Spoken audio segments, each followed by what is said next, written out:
Okay. All right. Chavakim u'bruchim. Thanks for coming, everybody, to School of Mitzvot. Thank you for joining us for the learning of Hilchot Shabbat. Today, Be'ezrat Hashem, we are going to be running through a number of Melachot. We're going to be learning about Melachet Toveh, Maisach, Oseh, Shtei, Batei, Nirin, Oreg, and we're going to start the laws of Korea. Kosher. So again, each one of them is, the first four are very short. They don't really have that many practical applications, but I don't want to skip. So therefore, we're going to go through them. We'd like to dedicate tonight's learning for the refuah shlema of Kol Cholei Yisrael, especially of the refuah shlema of Carmel ben Heshmat, Shmuel Moshe ben Pnina, Rabbi Baruch ben Sivya. Any other names we want to add? Yeah. Yaakov Yisrael ben Levana Chana Esther. Okay. Yechiel Michael ben Shlomit. Hashem should send them all refuah shlema b'toch shar cholei Yisrael. Amen. Okay, here we go. The first malacha that we're talking about tonight is Toveh. So we're in the production of these curtains, and the curtains required, like we learned about, taking wool off of the sheep, then combing out the wool and cleaning the wool, making it nice and white, like we spoke about all these different types of melachot.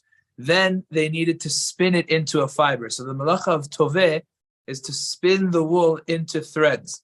There was this big wheel that they used to use, and they would take the wool and they would wrap it around this wheel, and it would actually spin the wool into a thread. So it's the melacha of spinning in fibers into threads. And they would use that in order to make the curtains.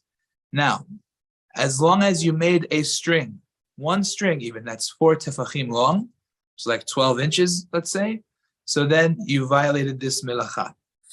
Doesn't really have that many practical applications.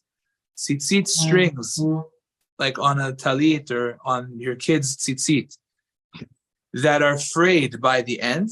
So you shouldn't, let's say if you have like tzitzit that the string is frayed, welcome.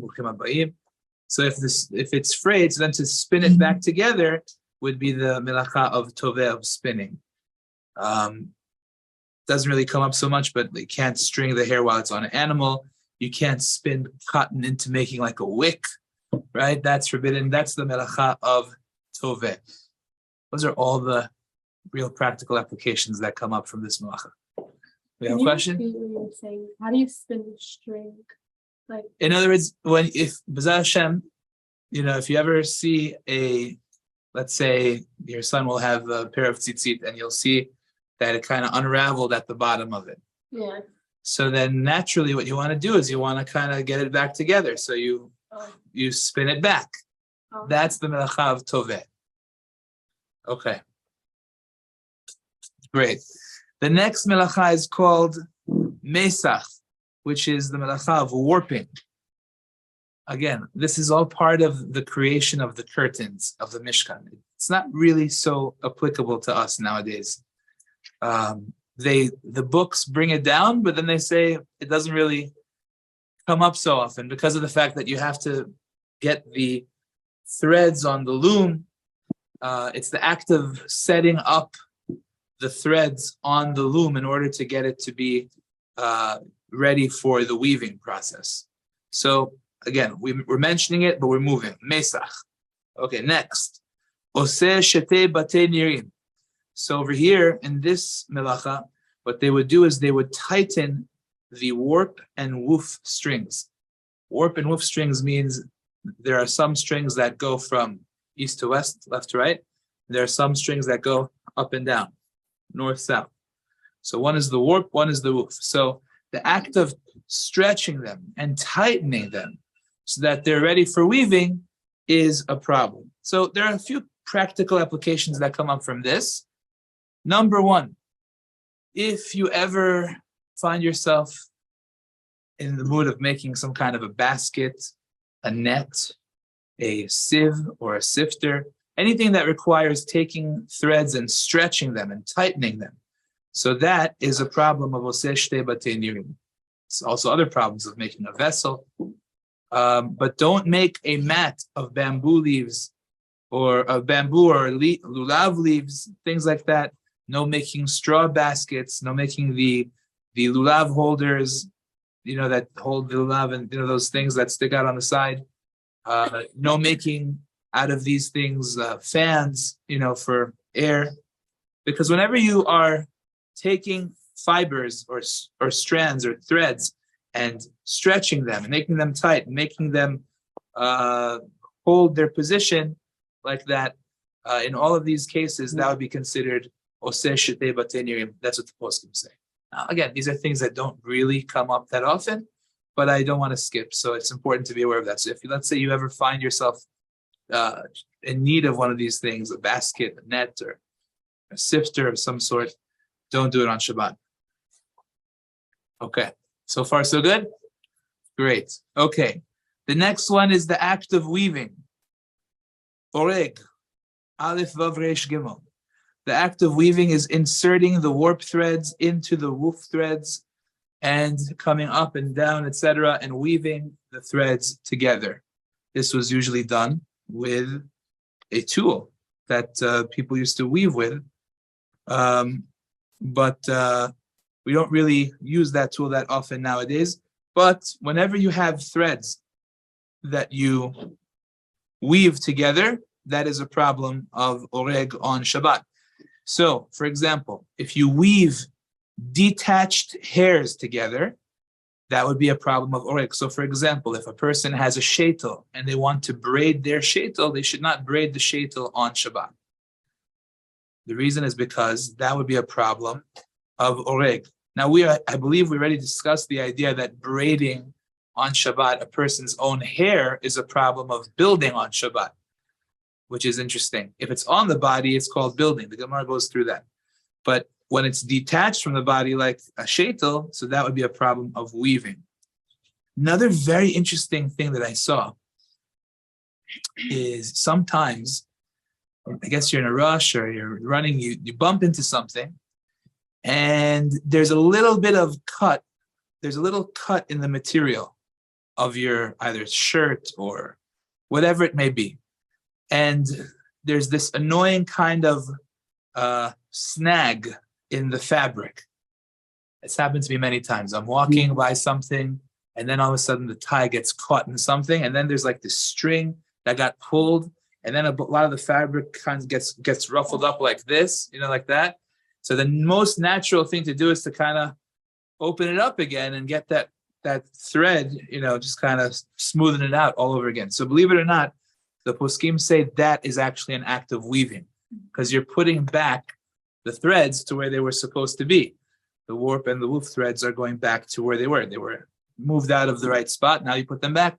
So that, believe it or not, the poskim say is an act of weaving. So don't repair a snag in the fabric. Okay. Now, how could I forget? We're actually going to do another melacha right now.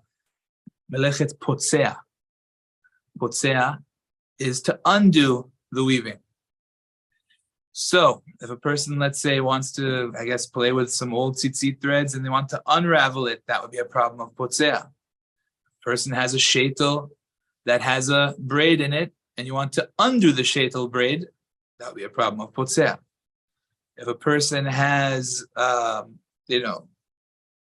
say some loose threads hanging from the fabric, and they want to remove it, according to many, that would be Potse'a. So if there's like a little bit of extra string hanging out, which the Gemara actually says that it's a different melacha, makev patish, which we're going to talk about, but it's also in the category of Potse'a. So don't clip that little thread hanging from the garment. Okay. So far, so good? Sorry, Rabbi. Yeah. What's the exact translation of Toveh? Spinning into thread. Taking the fabric and spinning it into thread. Wow. You're allowed to braid your own hair, but not with No. hair? Okay, so neither is allowed. Neither is allowed. Just they fall into different categories. Your own hair is boneh. It's the category of building. Oh, Interestingly enough. The Gemara goes on to say that building applies by a person because it says that Hashem built Chava. It says, Vayiven Hashem Elokim et Tzela. Hashem built the rib. So you find that building applies to a human being. The Gemara uses this elsewhere too by, let's say somebody has what's it called? A cyst on their body, like in the neck, on the face, or on the head, wherever it may be. And a cyst is different than a pimple, right? A pimple, you could just, push it together and pop it. But a cyst, you can't pop it. As a matter of fact, the more you try to pop it, the worse it gets. So what you have to do, well, the doctors do it. They actually cut it open, and then they drain it. It's a whole procedure. Like, you have to know how to do it properly. So it says if you cut it open on Shabbat, the way the doctors do it, so that is a problem of building on Shabbat. Yeah. Boneh. Again, because you created a hole with which now you can take things out. Whenever you create an opening to be able to put things in and take things out, that's a form of building. So again, how do you build on a human being? So the Gemara says we find such a thing because by Chava it says that Hashem built Chava. So therefore it's considered to be an act of building. It says if you're not trying to make that opening, you're just pushing it out till the pus comes out, so then that's not an act, that's not a problem. You're allowed to do that on Shabbat? Correct. But I feel like if you're suffering, if you're going through pain, if you're going through suffering. But sometimes it bleeds after. It's okay. That's okay. Yeah. I mean, you once it comes out and the blood comes out too, you cannot push more that more blood should come out. Right. The initial blood is considered to have been deposited in that spot, and it was already removed basically from the body before you but that's went always ahead. Like someone's it really bothers. If somebody's in pain, yeah. Sometimes these things could be painful. It could really bother the person. So he's permitted to go ahead and to pop it. The thing is, if you have to do it in the way the doctors do it, which is to create that opening, that already is a melacha, which is really interesting. Okay. It's amazing that back then they had the same method as today. Today, that's what they do also. They open it up by cutting it open, like in a certain way. Okay, and now we get to the main event. So we went through, believe it or not, a lot of melachot just now. We went through like 5 melachot. Amazing. So these melachot, they don't really apply as much today, but now we're going to do Be'ezrat Hashem, kosher.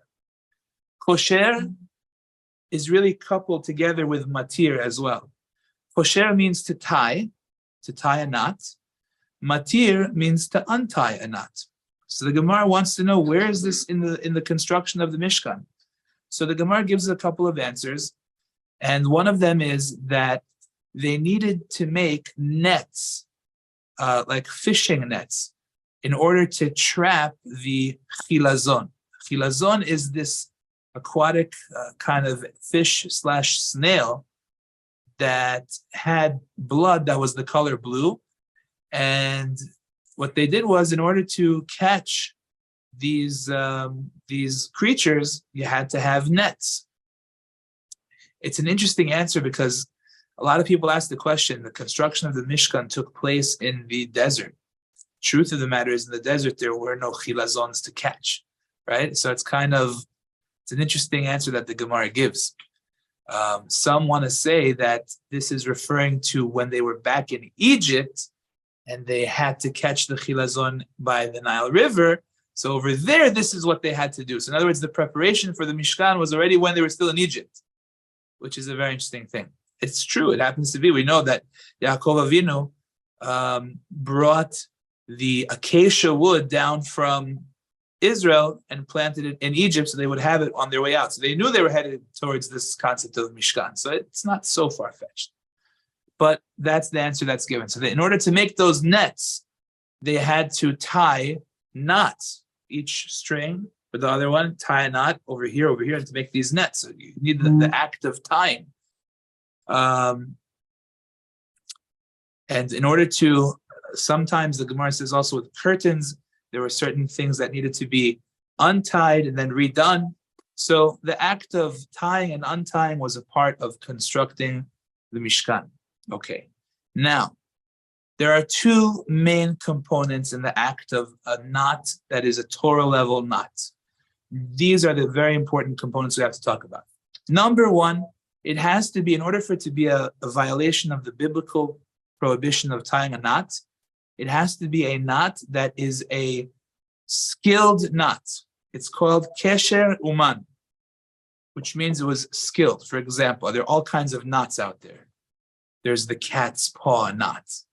There's the fisherman's band. There's the fisherman's knot. All different types of skilled knots that you need to know, that people who know what this is for, they know how to tie them.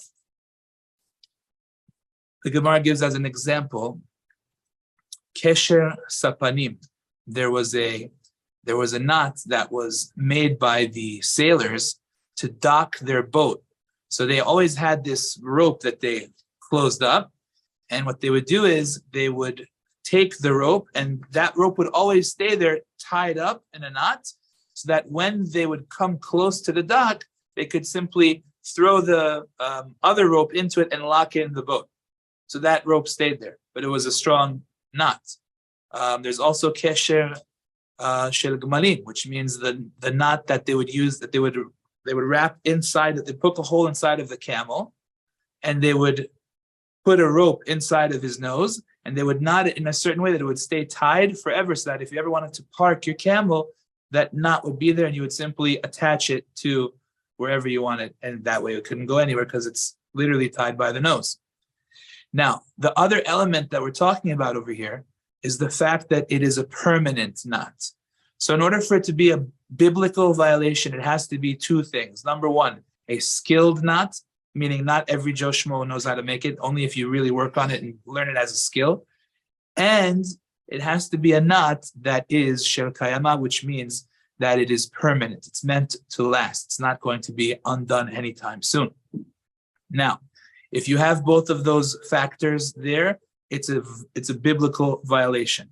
If only one of them is there, so then we hold that it is a rabbinic violation. That's the opinion of the Shulchan Aruch. Clear? So if it's, let's say, a permanent knot, but it's not skilled, then that's not going to be a biblical violation. It'll be rabbinic. If it's a skilled knot, but it's not permanent, then it's not going to be a biblical violation. It'll only be rabbinic. Clear?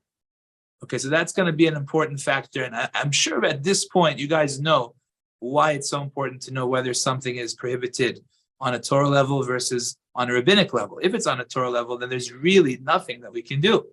There's never going to be any leniency. But if it's on a rabbinic level, then there are going to be times where the rabbis who made this rule are also going to be lenient on this rule in certain circumstances, which we'll discuss be'ezrat Hashem. And if it's neither a skilled knot, nor is it a permanent knot, then it becomes permissible to tie completely. Okay, so those are the rules. Everything is clear so far, so good? Excellent. Now, another important rule is that if it's something that you're not allowed to tie, then if it's already tied before Shabbat, then you can't untie it, right? If you cannot tie it, then you also can't untie it, which is an important rule, but also will have certain exceptions as well. So we'll get there. Now, what is considered to be permanent? We said if it's a permanent knot, then it is definitely a problem. So there are different opinions about what is considered to be permanent.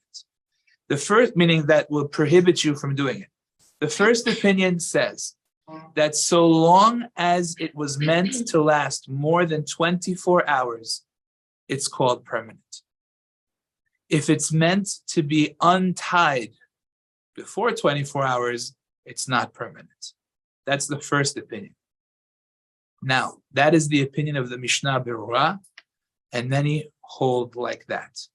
The other opinion is actually much more lenient, and that is what Chacham Ovadia brings down from the Tur, that as long as it's meant to be undone within 7 days, in other words, 1 week, then you are allowed to do it, meaning it's not called permanent, right? That's the right way to say it. Less than 7 days is not called permanent. More than 7 days is called permanent. So if you can imagine that donkey or that camel or that boat, those knots were there always. They weren't meant to ever be undone because you always need it there to dock your boat or to park your camel. It doesn't ever get undone. That's called permanent. So they spoke about this idea of what's called permanent. Again, two opinions. The Mishnah Berurah says if it's more than 24 hours, it's permanent. The opinion of Chacham Ovadia was if it's more than 7 days, it's permanent. So that means less than 7 days, even though it's more than 24 hours, in his view, is not called permanent. And even in the Mishnah Berurah's opinion, less than 24 hours is not called permanent either. So that's going to play a key factor as well in our learning tonight. Important to be aware of that. Okay. What if it's something that you sometimes would leave for longer? Meaning your plan right now is to undo it. But there have been times where you decided to just leave it as is. Let's say, for example, a necktie, right? So a necktie, let's assume that a necktie is not considered to be a skilled knot. Because remember, if it is a skilled knot, then we can't do it even if it's not meant to be permanent, right? It's one of the two big points. Let's assume that the average guy knows how to tie a necktie, so it's not considered to be a skilled knot. So what's the only thing we're left with? Is it permanent or not? Well, let's say that you always leave them tied. I'm laughing because my father-in-law, may live and be well, all of his ties are pre-tied, meaning he tied them at one point and just left them as is. On all of them like that? I actually undo them every time. I actually had a dream one time that my father-in-law sent me a gift, and it was one of his ties that were pre-tied. And I happened to like the tie, so I was really happy. But it was, it's an interesting thing. So some people leave the tie as is for good. So is it more than 7 days that's going to be that way? Well, if the answer is yes, so then you're in one of the big two. That's kesher shel kayama. It's considered to be a permanent knot. That's no good, right? You can't, if that's your plan, if what you do is you leave it like that more than 7 days, then according to all opinions, you cannot tie your tie on Shabbat. So it's relative to the person. Correct. What if he has kavanah to untie after Shabbat? You usually does. So then if his intention is that's exactly the question that we're asking now. His intention right now is to undo it within 24 hours, let's say, but he's known to be a habitual, tie lever. He doesn't undo it. So is that okay for him to do? So the answer is that some say it's a problem and some say that it's okay. Chacham Ovadia paskins it's okay. Says the ikar is we hold that it's fine because his intention at the time of tying it is that it shouldn't be, it shouldn't last for that long. Okay, but according to all opinions, if you have in mind to undo it before 24 hours, as you come home from shul, you undo your tie and hang it back up. So then, according to everybody, there is absolutely no problem to tie the tie. Why? Because it's not skilled. Number one. Number two, because it's not permanent. It's going to be done. It's going to be undone rather within 24 hours. Clear? Yeah. So what's the issue with tying your shoes? It's not really a permanent knot or skilled knot. Everyone knows how to tie your shoes. Correct. That's why you're allowed to tie your shoes. So how can I say that you can't knot it, double knot it? Oh, okay. So let's talk about that. So the Rama in Shulchan Aruch says the following. He says, as we just learned, you're not allowed to make a skilled knot on Shabbat. Says the Rama, En anu bekim, we don't really know what is considered to be a skilled knot. What I can tell you is that most likely a skilled knot is something that's really tight. It's really strong, and it won't get untied. And says the Ramah, I notice that when I do not one tie, but two ties, meaning one knot on top of the other, it's a very strong knot. So therefore comes along the Ramah and says that we need to be careful not to do a double knot. Now, a double knot just means that, let me show you first of all, what is a kesher in halacha, okay? So the kesher, here we have a beautiful pair of beautiful talit, okay? So a kesher just means like this. I take the two strings, I go one over the other like this, pull it underneath, right? Pull it underneath like that and pull, okay? Like that. That's a kesher. Just the one. You see that? Shoot. Sorry. Thank you. Thank you very much. So you're getting this, guys? That's called a kesher. That's not even a knot, that's like pre-knot. No, like that's the first step before you tie your shoe. So this is one. Imagine a garbage bag. You pull out the two red strings, right? And then what do? Like that, right? That's kesher. That's a kesher. That's called one kesher. Clear? What? Yeah. That's called a kesher. That's not a problem. Okay? That's okay to do that. The problem is, says the Rama, when you do kesher al gabe kesher, which means that you tie that way and then you do it again and go boom, like that. You understand? The double knot. That is the problem. So the problem is not the butterfly. Correct. So if you do two different knots on top of each other, it's fine. No. I think the kesher. 1 second. Because it makes really tight knots. Kesher, yeah. So that kesher is a problem when you do kesher al gabe kesher, one on top of the other. That's an issue. I'll tell you where we do it. Garbage bags. Right. So that is going to be a problem. Now look, there's a whole question, again, is this considered to be a skilled knot or no? So the first opinion, again, in the Rama goes ahead and tells you, don't do it. Don't do that. You know why? Because by doing that, you may be doing a maaseh uman. That's what the Rama says. You may be doing a skilled knot. So he says, stay away from it. Fine. Then he says, but what if a person does not have in mind for that skilled knot to last? In other words, he has in mind to undo it, let's say, within 24 hours. So it's not a permanent knot. So whenever you make a skilled knot that's not a permanent knot, we said that's prohibited midirabanan, rabbinically, right? Okay.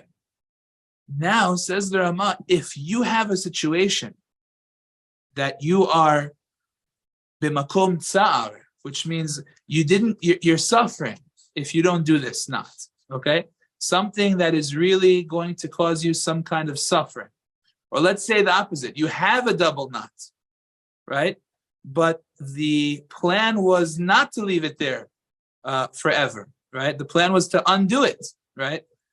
And now you're in a state of suffering for whatever the reason may be. Do we make you go and cut it? No, we let you untie it. You know why?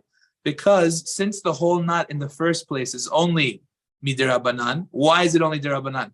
Because it wasn't meant to last. So now that you're in a situation where you're suffering because of that, we let you untie that knot. Or we let you make that knot because of the incredible suffering that you're going through for whatever reason may be. So if let's say that you know, I'm trying to think of a situation. Let's say you know that if you don't double knot this this garbage, well, you see that's a bad example. I'll tell you why that's a very bad example. Because garbage is meant to last forever. The double knot that you do over there, you mean for it to last, and you never intend to untie that. So there's really never a heter to double knot the garbage bag. You following? Because it's meant to last. So when you tie your garbage bag, you have to do only one. You can't do two. Okay, so that's a bad example. But we have to think of a different example. Let's say a person double knotted their shoes. Okay? And the plan was to take off the shoes at some point. You didn't have in mind to keep them on forever, right? So that in that case, you would be permitted to untie the double knot of the shoe. I believe Chacham Vadia brings that down over here. I will just double check quickly. But do you understand the reasoning behind that? Well, when you say double knot, you mean just the kesher.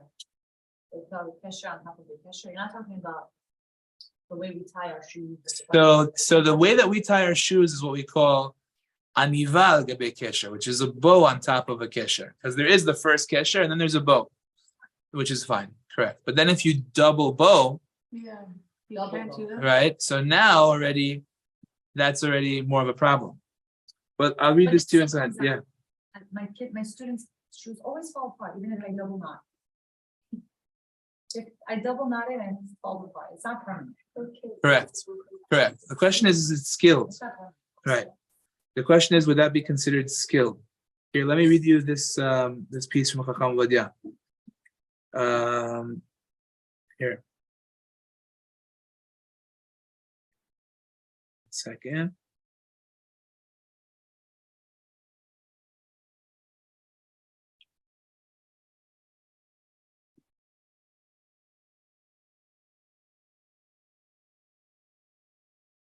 Okay. אפילו דדה עושים לקשור שני קשרים זה על זה, that במקום צר אין לחוש ומותר להתירם. So in other words, if you could come up with some situation that you're suffering because of this right now, this double knot is killing you, and you want to untie it because you want to take your shoes off and you can't because it's stuck. So you're suffering because of it. You would be allowed to untie it. Okay, so that's important to remember. Why? Because it wasn't meant to last. So therefore, the whole thing to begin with is only derabanan. The rabbis never made a decree when suffering is involved. Clear? What if we're not suffering? You want to take off your shoes and you can't, and you don't want to cut your shoelaces, right? So you'd be allowed to do that. Okay. So what if it was? I'm just trying to think. So even if it was like meant to last and it was professional or not, would you want to untie it if you're suffering? Yeah, and he goes on to say like this: let's say you double knotted it on Friday, bistam, and you didn't think about when you're going to undo it. So this is a little bit worse. Here, you didn't say to yourself, "Oh, I plan on taking this off within 24 hours." You just did it. You didn't even think about when you plan on taking it off. Einam nikrim kesher shel kayama. They are also, that knot is not considered to be a permanent knot. Umutar lehatiram b'Shabbat, and you could undo it on Shabbat. Why? Shemikevan shebeshat hakshira lo yad davar v'day she'ashirem zman rav bli hataratam. Since when you tied them, you did not intend to leave it for a long time. Lachen, for that reason, afim nikshiru zman merubeh lifnei Shabbat. Even if it was tied a long time before Shabbat, mutar lehatiram b'Shabbat. You would be allowed to undo it on Shabbat. So, again, since the key factor is it's not considered to be permanent, even in the event that you didn't have in mind to specifically undo them within 24 hours. Let's say you did it on Wednesday and now you find on Shabbat, oh shoot, I have this double knot over here. Can you undo it? Says Chacham Vadia, you would be allowed to do it, even though you didn't specifically have in mind that you're going to undo it within 24 hours. Again, this is something you tied before Shabbat. Okay, good. Excellent. So far, so good? Are you allowed to undo braid? I don't know if you think you need to. No. You're not Regular allowed to? braid in the hair? Yeah, like let's say someone else asks you braided it before Shabbat and you want to take it out the next day or something. No, No, because the braid is building and therefore undoing the braid would be okay. soter, which is also a problem. Okay, Good. When Be'ezrat Hashem, the boys come with the lulav, right? So they have to make sure they tie their lulav knots before Shabbat, right? Or before Yom Tov, because tying the knots on Yom Tov is a problem. So they have to make sure that they make those knots before Yom Tov. Very good. Okay.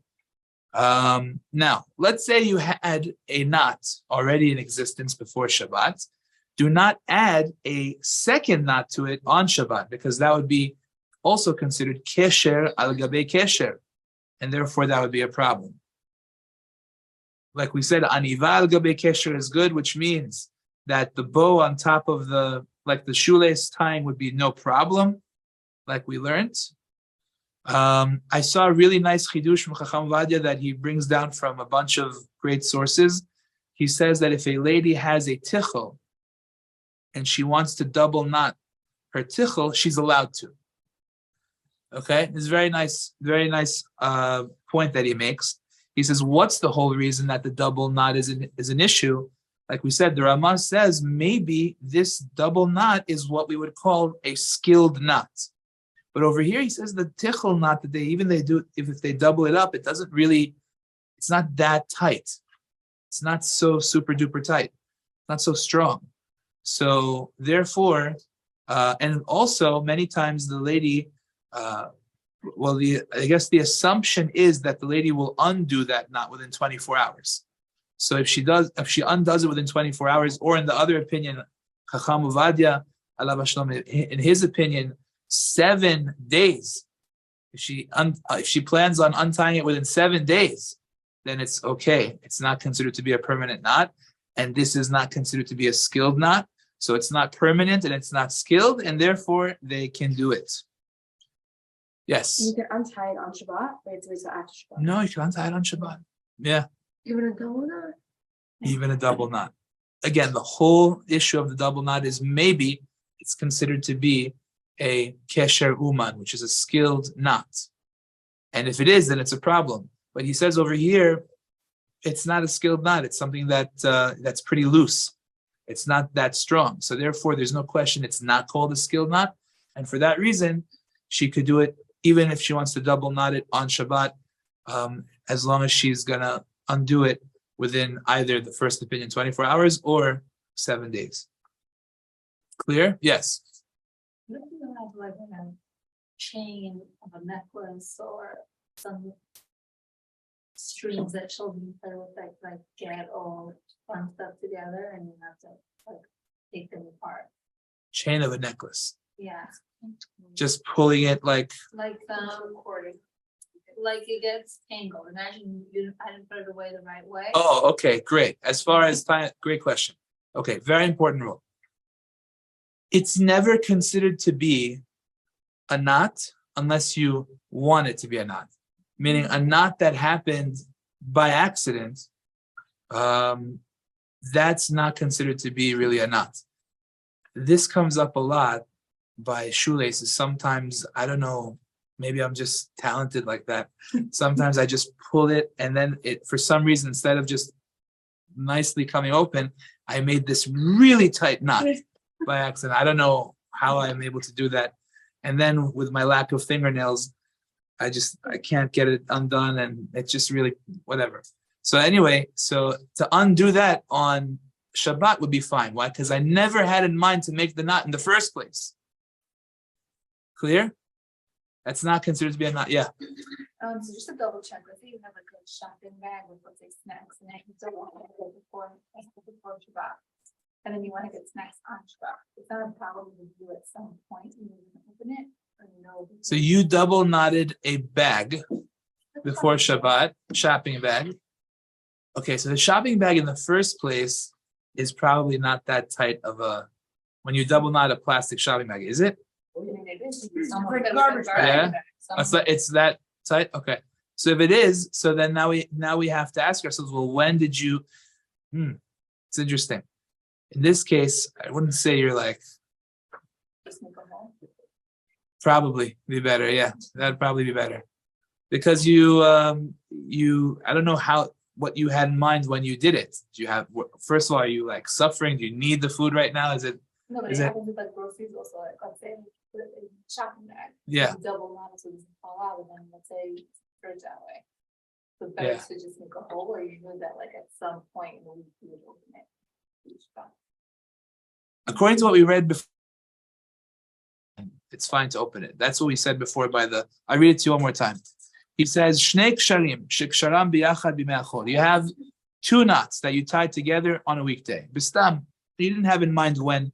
He didn't know when he's going to open them up. It's not considered to be a permanent knot. You would be allowed to untie it on Shabbat.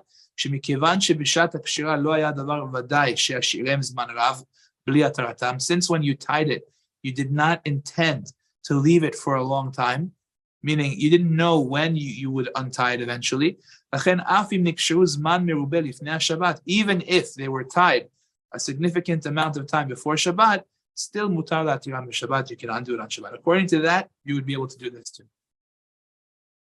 I could understand why somebody would tell you to poke a hole in it and you avoid the whole question, but if you want to be somech on this, you definitely have what to be somech on this. Okay. Clear? Amazing. All right. Let's move on. So now, these very interesting questions come up. What about plastic ties or the metal around the champagne bottle? So over here we have a very interesting discussion. I'm sure you're familiar with the plastic ties. They come up around, let's say, I don't know, a loaf of bread where they have these, these ties that they go around, right? Is that, if you tie those together, is that considered to be like the act of tying? There's a concept that Chazal also talk about that you would not be allowed to make a rope on Shabbat. Part of that has to do with tying as well. By those threads coming together and binding to make the rope, that is considered to be an issue of a bunch of different melachot. So is this similar to that or not? So Chacham Ovadia brings down from Rav Elyashiv and from Rav Nisim Karelitz that you are allowed to tie those plastic ties and you're allowed to untie them. And the reason is because it's not really considered tying. You know what I'm talking about? Sorry, I made a mistake, guys. That's also okay what I was talking about, but I didn't mean to talk about that right now. What I'm talking about, the plastic ties that I'm referring to is those, I think they call them zip ties, which are those plastic ones that you, like the sukkah, yeah, where you take one end, put it into the other one, and then pull it out through the hole and it clicks. You know what I'm talking about? Yeah. Okay. So, very good. So the question, excellent. The question over here is that considered, if I take, let's say, one thing to the other, I take one item and I attach to the other through the zip tie, is that considered to be like tying them together or not? So this is where Rav Nisim Karelitz and Rav Elyashiv and Chacham Ovadia brings them down. They hold that it's not really considered tying, but rather it's just fastening. You're just kind of bringing them together, but you're not tying it together, and therefore it's not really a kesher shel kaima. It's not the knot that Chazal were talking about. So therefore, those zip ties, the plastic ties, that's what I was referring to. Those are okay. The other ones that I was talking about is metal. We're going to get to that right now. Metal ties, like we said, around the loaf of bread. Metal ties around, let's say, a bottle of champagne. Let's say you open up a bottle of champagne, you'll notice there's this little metal thing that you have to turn like this and then pop it off the top, and then you can finally get to the cork and open the bottle of champagne. When you undo that metal, whether it's a metal tie around the bag of bread or whatever we're talking about, is that okay to do or not? So over here, we have other great poskim that also permit this. This is Rav Vosner, Zecher Tzadik Livracha, Rav Yaakov Kamenetsky. Also, they both held, Rav Moshe Feinstein as well, they all held that this is permissible and it's not a problem to undo those ties, and it's not considered to be a knot when you put it together either. And they give a very simple explanation. They say, this is from, I believe it was, maybe Rav Nisim Karelitz said this, said it's like, what would you say when you open a door on Shabbat in the house? Would you call that an act of building or destroying a house? closing a door, is that building a room now? He says it doesn't make sense because the door is meant to be open. It's meant to be closed. It's not building. It's not destroying. It's just the usage of the door. Over here, you're not making a knot. You're simply using the metal tie that you have over here. You're opening it. You're closing it. It's not considered to be a creation of anything other than what already was existing beforehand. So for that reason, you would be allowed to open up those metal ties, and you'd be allowed to open up the metal around the top of the champagne bottle as well. Good? Clear? Okay. Excellent. We spoke about neckties. Now, this is very interesting. If you can imagine, let's say, that loaf of bread, that bag that it's in. So a lot of times what people do is they will make a knot with the top of the bag itself. You familiar with what I'm talking about? Okay. So let's say they take, the bread is down here, they take the top of the bag and they'll wrap it into itself. You familiar? So I saw that Rabbi Ribiat brings down, that is kosher deoraita. Yeah, that is kosher deoraita. We did not need to do that. Yeah. Yeah, he says that knot is definitely permanent, meaning, I mean, unless you want to untie it within 24 hours, but it's tight. It's very tight. It's a very tight knot. It's not going anywhere. But it's not that tight. Yeah. You're allowed. Yes. If it's like not really a knot, you leave it loose. Yeah. So that's no problem. You just don't want a lot of air to get. Yeah, but the point is that what people do is they wrap it around and then put it through and they pull it so that it's really tight. So he says that's a big problem on Shabbat. I can't see, I don't remember if he said the word deoraita or not, but if you have in mind to undo it within 24 hours, it's definitely not deoraita. It's not permanent, so it can't be deoraita. I think his point is that it's enough of a skilled labor that it's going to last. It's a very strong knot, and therefore that's a problem. So don't tie the neck of the plastic bag into a knot in and of itself. Another thing that people do also without realizing it, let's say you have a hood that has the string coming out the side. You have shorts that have the strings coming out. You have, what else is there? Sweatpants for sure. Basically, or even a shoelace. You don't want the shoelace to slip out of the hole. So what you do is similar type of a thing. You're going to make a knot with one end of the lace or one end of the string so that it doesn't fall into the shorts. You're familiar with what I'm talking about? You don't want it to fall. So you're going to make that knot. Again, you're putting it inside, boom. And now you have a knot. And you intend to keep that knot, and it's a strong knot. Right? It's an issue. So therefore, you can't do that on Shabbat because A, it's permanent, and it's also skillful. That could really be doraita, by the way. That's a real example of doraita. This by putting the string through the holes. No. No, by taking the To prevent go into the sweater. let's say here I have here two strings coming out of my shorts, right? And people always have, for some reason, the string gets swallowed into the shorts. And then when you want to pull it out, you can't because it's like buried somewhere inside of your waist of the shorts, right? So what they do is they will simply make a knot in the string itself. So I wrap it around like this and I put it through and I just kind of make a knot for it like that. If I pull all the way, it's a tight knot. You understand? So therefore, I'm making a knot and it's going to last me for a long time. It's a problem. See what I'm saying? Okay. Yes. You could tie the top of a bread bag like regular, like let's say there's room to tie it like a regular. Yeah. Can Right. you double it or? So no, you shouldn't double it. You shouldn't double knot on Shabbat. Yeah. Ideally. Okay. Very good. Yes. Zip ties. Did you say that? The zip ties are the ones that the plastic one that goes inside. So we said that's okay because that's fastening. It's not really tying them together. It's just binding two pieces. You can and undo them. You can't undo them because they're coming. Right. You can use them. Correct. Yeah, that was Chacham Vadia brings that down, and we also said about the metal, the twisty things that's okay too.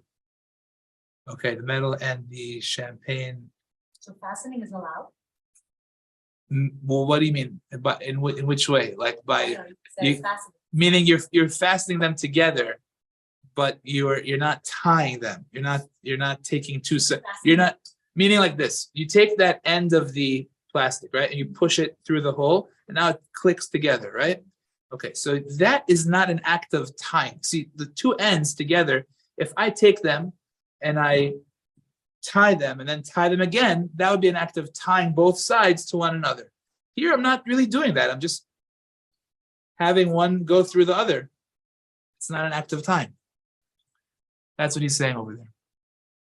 Okay, clear? Okay, all right, let's stop over here. Thank you very much. Hashem will continue. Well, you'll let me know about next week if you want to do it Pesach.